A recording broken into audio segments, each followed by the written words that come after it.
Salut à tous, c'est Thomas. Aujourd'hui, on se retrouve pour une nouvelle vidéo à but préventif. La dernière que j'ai postée concernant les arnaques à la poste a cartonné et je vous en remercie. Oui, vous faites bien de regarder mes vidéos, non pas pour faire gonfler mon ego, bon, j'avoue, ça fait plaisir, mais aussi parce qu'il faut se protéger. Les arnaques, il y en a tous les jours sur Internet. Et si on ne fait pas attention, c'est peut-être pas nous, mais nos aînés qui vont être touchés. C'est pour cela que je fais cette vidéo aujourd'hui. La vidéo du jour, ça concerne la PS5. Et oui, la PlayStation 5 est sortie, elle est en rupture de stock et beaucoup de personnes essayent de se la procurer par tous les moyens. Eh bien, il y a des petits malins qui se font passer pour des enseignes que vous connaissez et qui profitent de la naïveté des gens. Alors je sais, vous allez me dire, je me sens peut-être pas encore concerné aussi par ça, mais il y a des gens qui y croient. Malheureusement, il y a des gens qui ont perdu de l'argent à cause de ça. Je ne vais pas vous parler des gens qui ont acheté la PlayStation et qui la revendent à des prix x2, x3. Ça, c'est eux et leur morale. Non, je vais vous parler des arnaqueurs sur Facebook. En effet, depuis plusieurs jours, des personnes se font passer pour l'enseigne de la Fnac. Je me baladais sur Facebook quand je suis tombé sur cette page-là, Fnac-France. Déjà, quelque chose m'a attiré dans le nom de cette page. Et puis, il y a une deuxième chose qui m'a attiré, c'est qu'il n'y avait pas de certification sur cette page. Et oui, la vraie page de la Fnac est certifiée. C'est ce que vous retrouvez à côté du nom, le petit logo bleu.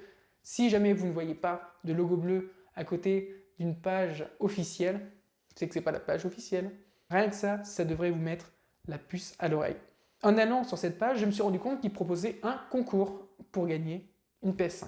Et oui, c'est le cadeau que tout le monde s'arrache, donc ils se sont dit quoi? On va essayer d'arnaquer les gens au maximum avec cette console. Et pour arnaquer les gens, c'est simple. Et oui, Facebook pullule de concours, que ce soit pour gagner en ce moment des calendriers de l'Avent, des bons d'achat, des cadeaux, en veux-tu, en voilà. Et pour gagner cette PlayStation 5, il suffit de commenter une photo en mettant Noël 2020. Alors pourquoi vous allez me dire Noël 2020? Parce que en fait Facebook de temps en temps fait le tri sur ses pages, il recherche des potentielles pages d'arnaque qui essaieraient de soutirer des informations de certaines personnes avec des mots-clés. C'est pas pour rien que les arnaqueurs n'ont pas mis PS5 comme mot-clé par exemple. Ils savent que le mot PS5 va être cherché par les gens qui travaillent chez Facebook afin de protéger les gens. Noël 2020, ça paraît tellement innocent. Une fois que vous avez rentré Noël 2020 en commentaire, c'est là que l'arnaque commence vraiment. Vous recevez un message privé de la dite page qui va vous demander des informations vous concernant, et pas n'importe lesquelles, nom, prénom, mail, adresse et informations bancaires. Et oui, mais alors vous me direz, pourquoi des gens tombent dans le panneau?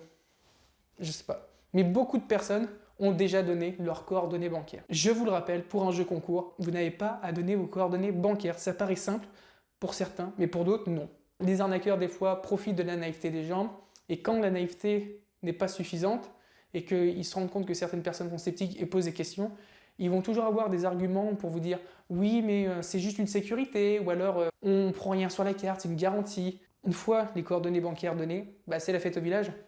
Il n'y a plus qu'à se servir. Alors si jamais vous avez donné ou vous connaissez quelqu'un qui a donné ses coordonnées bancaires sur Internet pour un concours, la meilleure des choses à faire, c'est de se rapprocher de sa banque. Les banques, malheureusement, sont habituées à ce genre de cas. Beaucoup de gens se font avoir sur Internet, laissent leurs coordonnées bancaires à des sites qui sont peu fiables, et les banques ont des services qui s'en occupent. Donc si jamais vous avez donné vos coordonnées bancaires et que vous vous rendez compte que le site n'est pas fiable, appelez votre banque, elle saura vous aider. La deuxième chose à faire, c'est de prévenir en commentaire les gens qui sont tombés dans le panneau. Si vous voyez un ami, un collègue qui a participé à un jeu concours et qu'il s'agit d'une arnaque, prévenez-le, que ce soit un message privé, ou pire, laissez un commentaire. Plus il y aura de commentaires marqués fake ou faux ou arnaque, moins les gens joueront. Les arnaqueurs auront du mal à attirer les gens dans leur filet. La troisième chose à faire, c'est du bon sens, c'est de la signaler la page. Vous allez dans les 3 petits points, vous faites signaler la page. Facebook est assez réactif pour faire fermer ce genre de page. Je le répète, Internet, c'est un outil qui est génial. Les réseaux sociaux, ce sont des outils qui sont géniaux, à une condition, il faut être méfiant. Je ne dis pas aux gens de tomber dans la parano, mais toujours vérifier quand vous participez à un jeu concours, comme c'est le cas sur Cdiscount, ou peut-être la Fnac qui organise des concours, vérifiez bien la Bastille bleue, vérifiez bien les commentaires, et ne vous faites pas avoir. Et j'ai allé oublier le plus important, les coordonnées bancaires, c'est jamais. C'est peut-être du bon sens, mais si on demande vos coordonnées bancaires déjà sur un site, assurez-vous qu'il y ait toujours le petit cadenas à côté de l'adresse du site. Assurez-vous des fois aussi que le site soit en HTTPS, c'est-à-dire que le site est plus sécurisé. Voilà, c'est déjà la fin de cette vidéo. J'espère qu'elle vous aura plu et qu'elle aura aidé peut-être certains. Si vous connaissez des gens, partagez la vidéo et dites-leur de se rapprocher des gens compétents. Quant à moi, je vous dis à très bientôt pour une nouvelle vidéo qui j'espère sera un petit peu plus fun, comme les précédentes que j'ai postées sur ma chaîne YouTube. La dernière, elle est juste ici. Si tu veux aller la voir, n'hésite pas à cliquer. Et je vous dis à très bientôt. Passez de bonnes fêtes. Ouais, on arrive bientôt au mois de décembre. Le plus beau des cadeaux que vous pouvez me faire, c'est de mettre un like sur cette vidéo, la partager, de vous abonner à ma chaîne également. Et quant à moi, je vous dis à très bientôt. Ciao, ciao, ciao!